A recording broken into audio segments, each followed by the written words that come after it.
Hi everyone, number one Marmaduke fan here, looking at the Dead at 17 Compendium Edition by Josh Howard.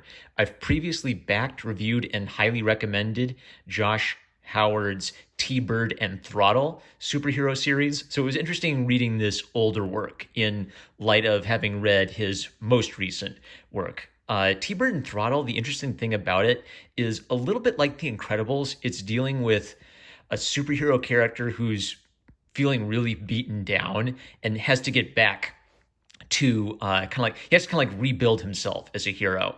Matt Reese, who's a comics YouTuber, has described T-Bird and Throttle as a reconstruction of the superhero instead of a deconstruction of the superhero. So Dead at 17, what's interesting about it for me is it's a lot more, I'd say, metal than the superhero work. So the superhero work, it has that fun superhero vibe to it. But Dead 17 is a zombie story. And I normally hate zombie stories. And one of the things in particular that annoys me about zombie stories is originally zombie stories had this very mystical voodoo element to them. It was like the witch doctor or the necromancer would summon the zombies as part of like a curse or something.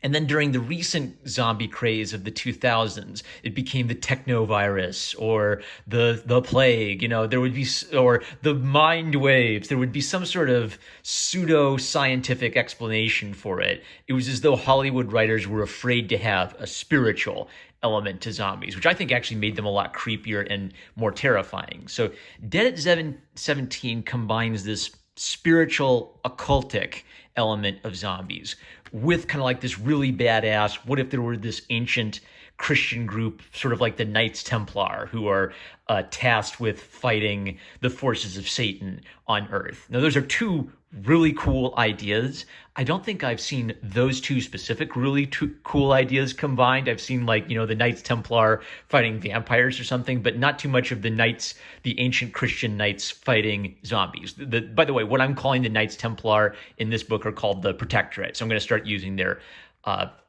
proper name in the context of this book. The second thing is that Josh Howard also has like a really hard-hitting human element to this. So, there's like the fantastical element of the ancient protectorate fighting the demons and the zombies, but there's also like this really hard-hitting element of just these teenage girls who get caught up in it, and the teenage girls had normal but troubled lives before all of this happened to them, and then all of this happening to them sort of throws their lives into chaos. One of the other things I'm thinking about a lot while reading Dead at 17 is Andrew Klavan has the quip that the greatest Christian novel of all time is about an axe murderer who falls in love with a prostitute, and he's referring to Crime and Punishment.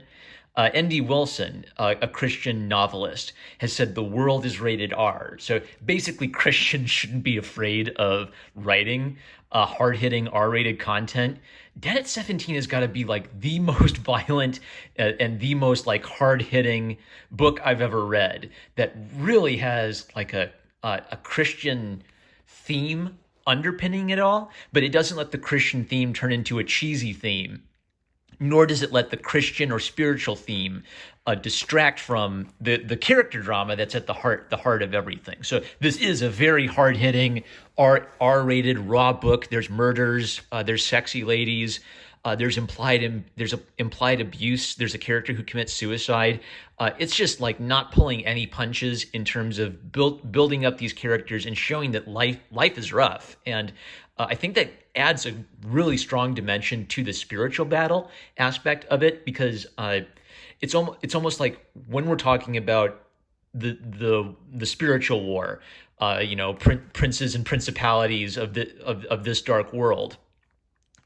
That impacts people in their normal lives. It's almost like when you're in the midst of drugs, or when you're in the midst of abuse, or when you're in the midst of depression to the point of suicide. It's sort of like that's when you're kind of like in the pits of hell at that moment. So really, really hard-hitting book. And I think you're going to like the balance of it too. Like it'll sometimes touch on themes of this religious idea versus that religious idea, but I never feel like Josh Howard is preaching his politics at me. He's really just presenting like a really kicking spiritual battle world where some of this just informs it a little bit in the backdrop. So this is a highest recommendation.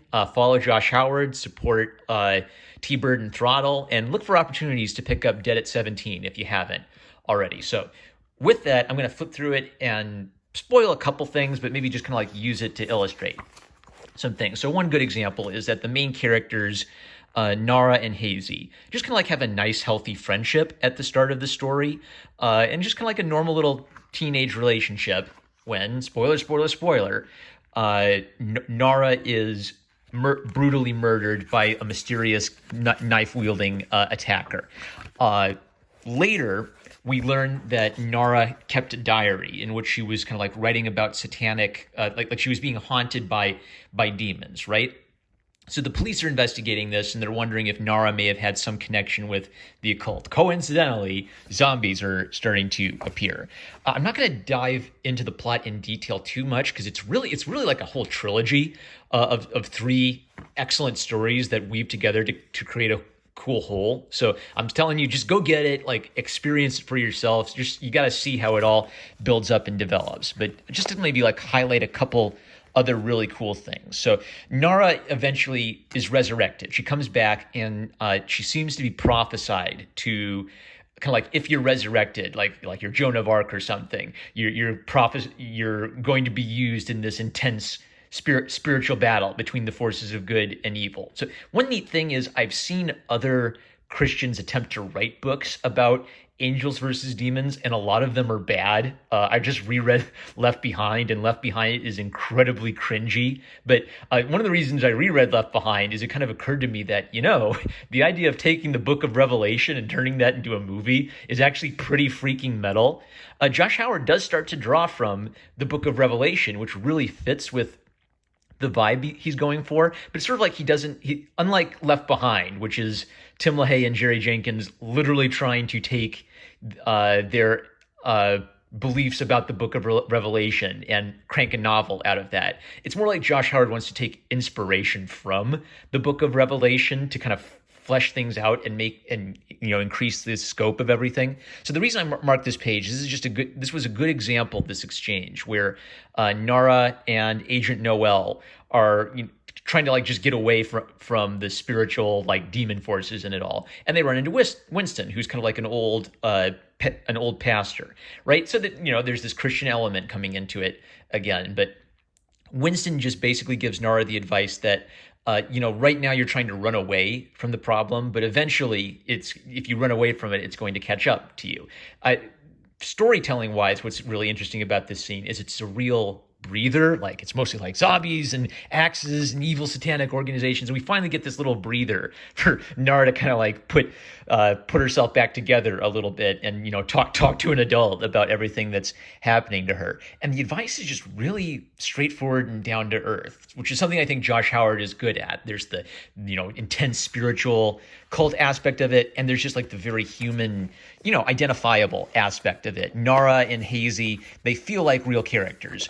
I highlighted this because as like the Antichrist appears to be coming to the world, there's this very militant religious organization called Heaven's Gate, and Josh Howard kind of uses this to make the point that, well, can you be too militant in your fight against evil? Because they shoot the guy they think is the Antichrist, but did they really have enough evidence to prove that he was the Antichrist?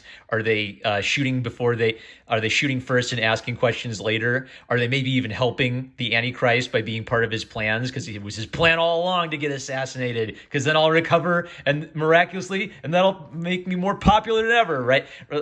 What's neat about this is the kind of thing where if someone was preachy, like they would have the preachy scene of, oh, you guys are such religious extremists, or oh, the world, you're all a bunch of demon-possessed Looney Tunes, right? Like Josh Howard isn't doing that. He's telling like a really exciting spiritual adventure story with these elements. He's kind of leaving you to question some of these things and puzzle out some of these things. But his focus really are the human characters and their more down-to-earth problems. So it's just a fantastic balance. There's this really intense, spiritual drama, and we'll get scenes where characters are like having children out of wedlock and wondering, what are we going to get married? Are we going to raise this baby? Just very, very human problems. So fantastic, really exciting, really hard-hitting R-rated book.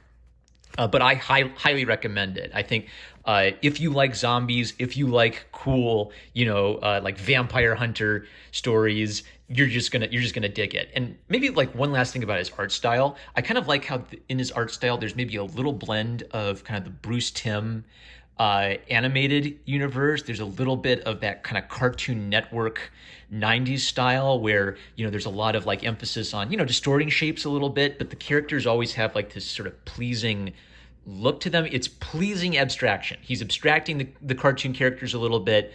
Sometimes he's even kind of like changing up the style a little bit, but there's always like a really consistent, solid, stylish look to it that just holds together very well. Maybe I thought just to end, I'll like, so I've gone and pulled a George Lucas. I'm referring to the fact that the edition you hold in your hands is not identical to the original. There are new pages, dialogue has been changed, and artwork improved. A couple of scenes are completely new, and some have been re-edited. To put it bluntly, I went and fixed the stuff I hated. Of course, despite popular opinion, Lucas was not the first artist to revisit or alter his own work. Tolkien did it. Stephen King has done it.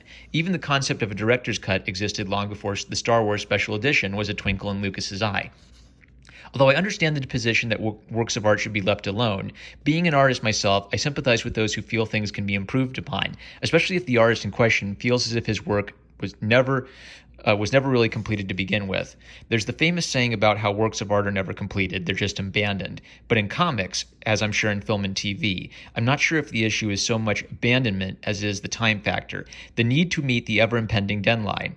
When working on the original Dead at 17 miniseries, I only had 2.5 months to complete all 4 issues due to various factors I won't bore you with here. Not only was this a slim window of time, but this was my first real series. I had no idea what I was doing yet. Couple that with the fact I was doing everything myself. Writing, penciling, inking, and coloring. It almost seems like a miracle I got everything accomplished at all. However, Burp Squad. However, this was something I had wanted most of my life, so I wasn't about to screw it up. I went into it with the assumption that this was my one shot, so I had to make it count. Before it was over, I had a system down where I was able to produce 3 completed pages in a day. Sure, it left little time for sleep or a social life, but I was determined to meet my deadline, and meet it I did. And while you would think that going forward to do the second and third series, that the time factor wouldn't be as big of an issue, that things would let up a bit, let me tell you, it never changes. There's never enough time, ever. Of course, while I was fairly satisfied with the final results, there were lots of things I felt suffered from having to fly by the seat of my pants. I felt some of it was too rushed in parts or too convoluted in others. Some of those things I was able to fix for this edition, but there are still some other parts that will have to remain what they are, or I would still be working on this thing. So I guess that takes us back to square one. I've once again had to abandon what I went back to rescue from abandonment. My only solace is that this time, I've hopefully left it in better shape than before. Josh Howard, January 2008. Fantastic. All right. Well, this guy's like an artist, like really raw, really intense, hard-hitting, creative stuff. A really consistent. Actually, no, not a consistent, but a experimental style where he changes things up, but he consistently makes it look stylized and good. Reminds me of Samurai Jack, reminds me of the animated DC superhero stories, reminds me of like hard-hitting Cartoon Network 90s and 2000s stuff. Check it out. This is a great, unique indie comic that definitely should be on any zombie fan or kind of like spiritual mystery fans collection. With that, I'm number one Marmaduke fan. I love you guys. Catch you later.